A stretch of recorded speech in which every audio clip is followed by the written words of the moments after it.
This one is wearing Pontiac's original burgundy color, and it fits the car perfectly. It was a very, very popular color for GM in that era. And on this Bonneville, it just looks great. As you can see, the paint absolutely shines. It has those classic stacked headlights up front, as you can see, the Pontiac arrowhead, and this great slicing through the wind hood ornament sitting right on top. Then you see the word Bonneville, and I really like how they positioned it across the grille. I think Pontiac did that just right. And then you get to this long body. Let me give you that shot too, because from this angle, you can really see how those headlights have that slightly pushed out positioning with this nice little detail worked in right there. Now on this one, you've got the 8 lug wheels with the Pontiac Motor Division logo right there in the center.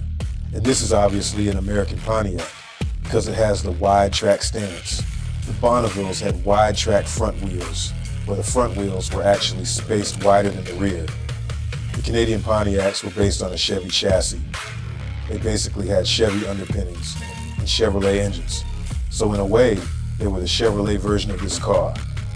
And they were a little shorter than the Bonnevilles, especially when it came to overall length. And speaking of that length, I mean, the whole thing that, in my opinion, makes this car so cool is just how stretched out and dramatic it looks. It's interesting because usually I wouldn't be crazy about a wheel cover, but this one gives the car a really sinister look, especially with that chrome running all the way around the bottom. Beautiful.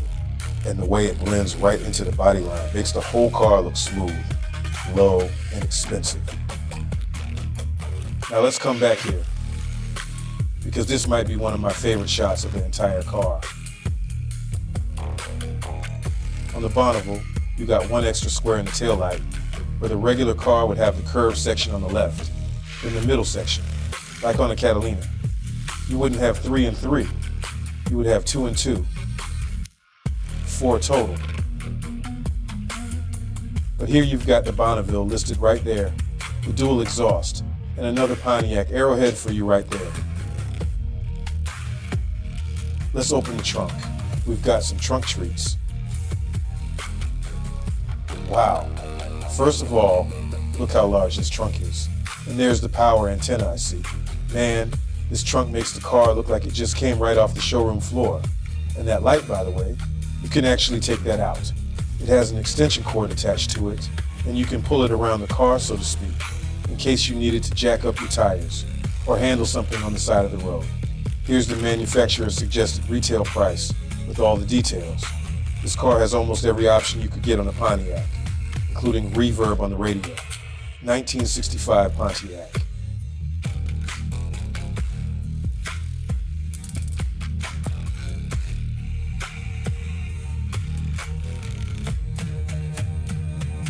And starting right off the bat, I like how the pictures are laid out. The Bonneville Brougham. Let's step inside. Look at that paint just sparkling. That's grand. And look at this large door, just like everything else on this car. You've got the Bonneville marker right there. Your pull-up door handle, your power windows, your crank for that vent window. But let's feature the back seat for a second. Lots of room. Another Pontiac arrowhead right there.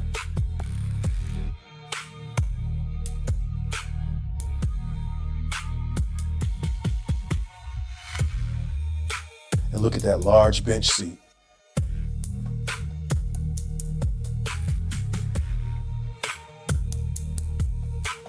And as we get closer, you can see the pedals, the brake release. But this is actual wood on this car. As you can see, I'm going to do that so you can really see it there, like so. Speedometer goes up to 120. I like this air conditioner setup. It almost looks like a separate radiator or radio. That's why I said radio. Air conditioner. All the gauges are designed right for the driver, and the clock is working. right at the driver. There's the antenna control.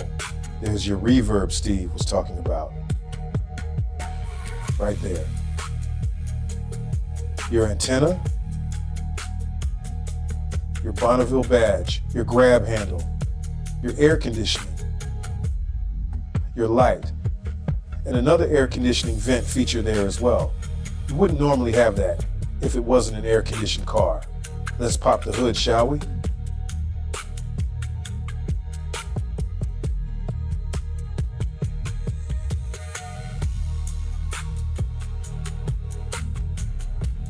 Wow, we've got the AC Delco right there.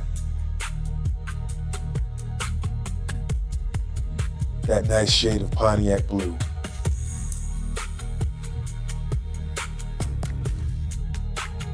Your air filter and your tag.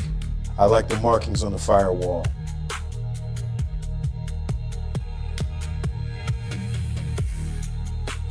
Single master cylinder. Oh, that's comforting for a car this big. Cadillac went to a dual master cylinder in '63, I believe. Maybe '62 or '63. But the other GM divisions followed suit later on. Yeah, why? Because this is one big ride. Let's fire it up, shall we? Sure. I like the sound deadening under here too. You can see it's a big, thick pad. They wanted to keep your party quiet.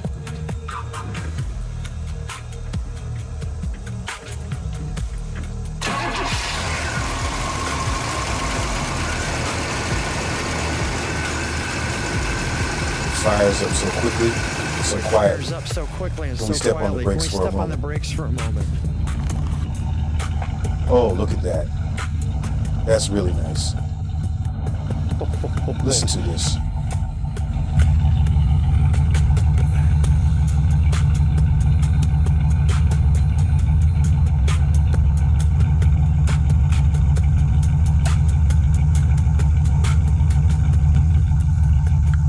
Oh yeah, you could put the baby to sleep on that. Give it a rev.